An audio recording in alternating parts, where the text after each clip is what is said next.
அஸ்ஸலாமு அலைக்கும் and hi everyone. இன்றைக்கி ஒரு வீக்கெண்ட் vlog தான் பார்க்க போகிறோம். நாங்கள் வெளியே போனோம் பசங்களை கூப்பிட்டுட்டு. அவங்களுக்கு பிடிச்ச இடத்துக்கு போகிறதுனால தான் இவ்வளோ சுறுசுறுப்பாக கிளம்புறாங்க. இல்லைனா அப்படியே நம்ம 10 தடவை சொல்லணும் ட்ரெஸ்ஸை மாற்றுன்னு சொல்லிட்டு. இது அவங்களுக்கு பிடிச்ச இடம்னா ஃபாஸ்ட்டாக கிளம்பிடுவாங்க. ஸோ காரில் ஏறி உட்காந்த பிறகு தான் தண்ணி தாகம் எடுக்கும் அவங்களுக்கு. ஸோ எல்லாமே ப்ராப்பராக கிளம்பிடணும். தண்ணி வெண்ணி எது எடுக்கணுமோ எடுத்துகிட்டு. அன்றைக்கி வீக்கெண்ட்னால செம்ம டிராஃபிக்கு. அதே மாதிரி பார்க்கிங்குமே சுத்தமாக கிடைக்கல. ரொம்ப சுற்றணும். அண்டர் கிரவுண்ட்லாம் போய் பார்த்துட்டு கிடைக்கலன்னு வெளியே கிளம்பும்போது வெளியே ஒரு வழியாக கிடச்சிருச்சு. அப்புறம் பார்க்கிங் போட்டுட்டு போயாச்சு. மால்குள்ளேயுமே சரியான கூட்டம். எங்கே போகிறோன்னா பசங்கள் விளையாடுற மாதிரி இடம், ப்ளே ஏரியா மாதிரி. சின்ன வயசில் இதை பார்க்கும்போது எனக்கு ஞாபகம் வந்துச்சு. சின்ன வயசில் நம்ம ஊர்லலாம் பொருட்காட்சி போடுவாங்க. வருஷத்துக்கு ஒரு தடவை தான் வரும். அதுவும் கொஞ்ச நாளைக்கு தான் இருக்கும். ஆனால் இங்கே வந்து எப்போ போனாலும் போய் விளையாண்டுக்கலாம். அந்த மாதிரி ஒரு இடம். மாலில் மாடியில் இருக்கும் பசங்களுக்கு விளையாடுறதுக்கு. நான் வந்த புதுசில் ரொம்ப ஆச்சரியப்பட்டேன். எப்படி இவ்வளோ வெயிட்டு, பெரிய பெரிய அந்த இதெல்லாம் இவ்வளோ ஹெவியாக இருக்கும். அந்த ராட்டெலாம் அதெல்லாம் எப்படி இவ்வளோ மேலே வச்சுருக்காங்க அப்படிலாம் நான் நினச்சேன். ஸோ அந்த பொருட்காட்சி சின்ன வயசில் போகும்போது எங்கள் அம்மா சொல்லிடுவாங்க, போனால் அது வேணும் இது வேணும்னு கேட்கக்கூடாது. அதே மாதிரி 2 ராட்டு தான் விளையாடணும். அது நீ எது விளையாடணும்னு சூஸ் பண்ணிக்கணும் அப்படின்னு சொல்லிடுவாங்க. நம்ம நேரத்துக்கு அங்கே போனால் 3 ராட்டு பிடிக்கும். அதில் நான் 2 சூஸ் பண்ணதுக்கு ரொம்ப கஷ்டப்படுவேன்.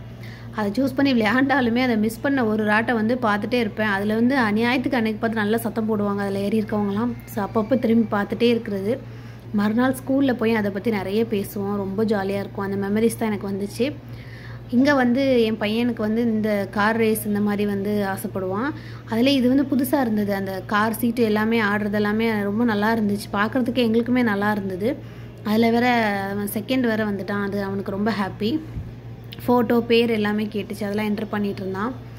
ஸோ அதில் ஒன்றுன்னா சின்ன பையன் வந்து சின்னதாக ஒரு கார் ரேஸ் மாதிரி அவன் விளையாண்டான். ஸோ அவனுக்கு தக்கன அவன் இவனுக்கு என்ன கேம் செட் ஆகும் அந்த மாதிரி பார்த்து விளையாண்டுட்டு இருந்தாங்க. அது நல்லா டைம் பாஸ் ஆச்சு.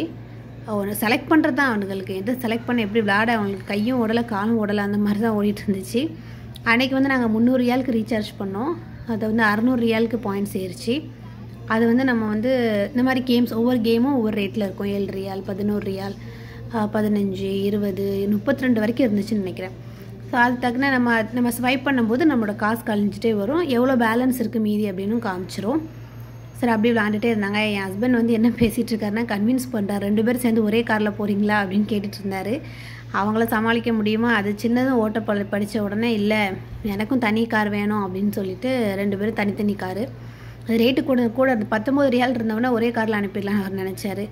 அவங்க தான் நம்மளோட ரொம்ப விவரமாச்சே. அப்புறம் 2 பேர் தனித்தனியாக ஓட்டினாங்க.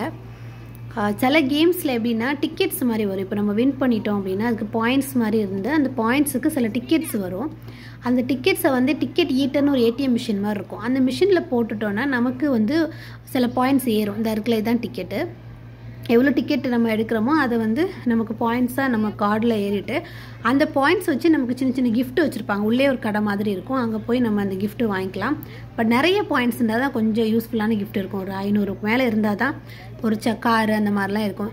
ரொம்ப கம்மியாக 150, 200லாம் ரொம்ப வெயிட்லெஸ்ஸான சின்ன கார் வச்சுருப்பாங்க. அது டக்குன்னு உடஞ்சிரும் வாங்கிட்டு வீட்டுக்கு வரதுக்குள்ளே. அதனால் நான் என்ன பண்ணுறது, எடுத்தோடனே வாங்குறதில்ல. பாயிண்ட்ஸ் ஏறட்டும் அப்படின்னு பார்த்துக்கலாம் அப்படின்னு சொல்லி கொஞ்சம் வெயிட் பண்ணுறது.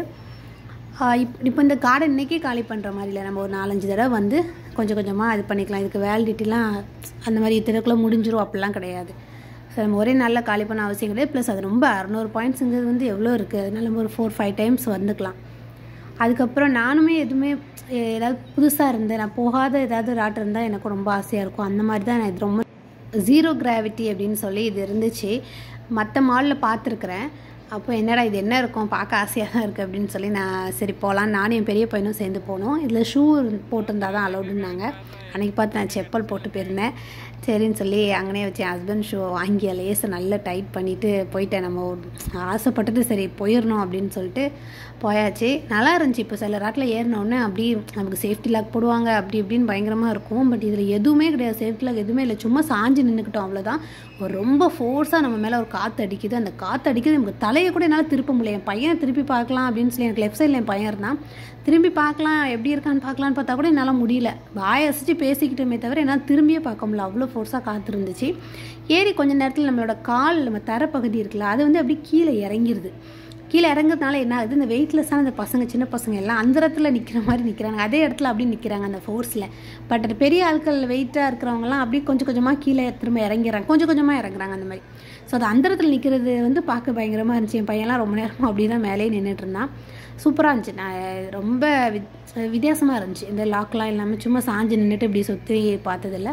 பட் நல்ல ஒரு டிஃப்ரெண்ட்டான எக்ஸ்பீரியன்ஸு, நல்லா இருந்துச்சு போயிட்டு. அப்புறம் என் பசங்க வந்துட்டு எப்படியோ கன்வின்ஸ் பண்ணி போதும் இன்றைக்கி இவ்வளோ தான், நம்ம நெக்ஸ்ட் வீக் வரலாம், இப்படி ஒவ்வொரு வாரம் கொஞ்சம் கொஞ்சமாக வந்து விளையாண்டால் தான் ஜாலியாக இருக்கும், ஒரே நல்லா காலி பண்ணிடக்கூடாது அப்படின்னு சொல்லி அவங்கள எப்படியோ பேசி கன்வின்ஸ் பண்ணி கிளம்பிட்டோம். நமக்கு அந்த கார்டு வாங்கும்போதே சாப்பாடுக்கு அந்த கூப்பன் மாதிரி கொடுத்தாங்க. மெக்டொனால்ட்ஸில் 3 கூப்பன் கொடுத்தாங்க. கிட்ஸ் மீல் தான், பசங்களுக்கு சாப்பிட்ற மாதிரி. சரி அதை வாங்கிட்டு அவங்களுக்கு அதை வாங்கிட்டு நமக்கு வந்து பெரிய ஆளுக்கு பர்கர் வாங்கிட்டு அப்படியே சாப்பிட்டு போயிடலாம் அங்கேயே அப்படின்னு சொல்லி சாப்பிட்டு போயாச்சு. அவங்களுக்கு சின்னதாக ஒரு பர்கர், பசங்களுக்கு தக்கன ஒரு பர்கரு, ஒரு சின்ன டாய் இருந்தது, ஒரு சிங்கத்தோட அந்த இது மாதிரி இருந்துச்சு, பொம்மை மாதிரி. அதுக்கப்புறம் கொஞ்சம் ஃப்ரெஞ்ச் ஃப்ரைஸ் இருந்துச்சு, அப்புறம் ஜூஸ் கொடுத்துருந்தாங்க. அப்புறம் எங்களுக்கு கொஞ்சம் பெரிய பர்கராக வாங்கிட்டு நாங்களும் அப்படியே பொறுமையாக சாப்பிட்டுட்டு அதை அப்படியே அன்றைய பொழுது அப்படியே அங்கேயே கழிச்சாச்சு. அது நல்லா இருந்துச்சு, ஜாலியாக இருந்துச்சு. ரொம்ப நாளுக்கு அப்புறம் வெளியே, ஏன்னா இவங்க ரொம்ப வருஷமாக ஆச்சு நான் அந்த மாதிரி விளையாட போய் இவங்களை கூட்டிகிட்டு போய்.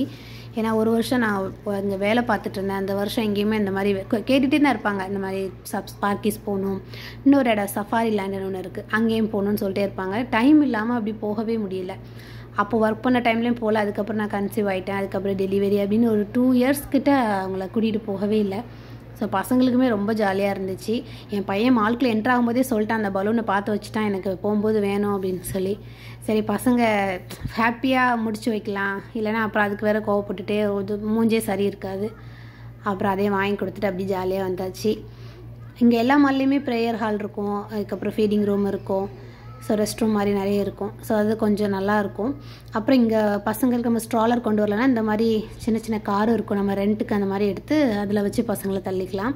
ஏன்னா ரொம்ப நடக்க முடியாத பசங்க அழுவாங்க அப்படின்னா. அங்கே நேஷ்னல் டே அப்படிங்கிறதுனால எப்படின்னா அங்கே உள்ள லோக்கல் அரபிஸ் எல்லாருமே வந்துட்டு அவங்க காரில் பெரிய பெரிய ஃப்ளாகு, அவங்க கண்ட்ரி ஃப்ளாக் வச்சுட்டு பின்னாடி காரில் மாட்டி வச்சுட்டு நல்லா அதை ஃபுல்லாக சுற்றிட்டே இருப்பாங்க, வெளியே என்ஜாய் பண்ணுவாங்க. அது மொதல் நாள் லைட்டு அது இதுன்னு நல்லாயிருக்கும். அந்த டைம் அவங்க செலிப்ரேட் பண்ணுவாங்க, அது பார்க்க நல்லாயிருக்கும். நேஷ்னல் டே அன்னைக்கு வந்து ஏர் ஷோ நடத்துவாங்க, அவர் வெடி போடுவாங்க, அதுவுமே பார்க்க போவோம். ஃபஸ்ட்டு 2 இயர்ஸ் அந்த மாதிரி போயிட்டு இருந்தோம், இப்போ போகிறதில்ல, ரொம்ப டிராஃபிக் ஆகிடுது. போகும்போது போயிடுறோம், அந்த 2-3 இடத்துல போடுவாங்க.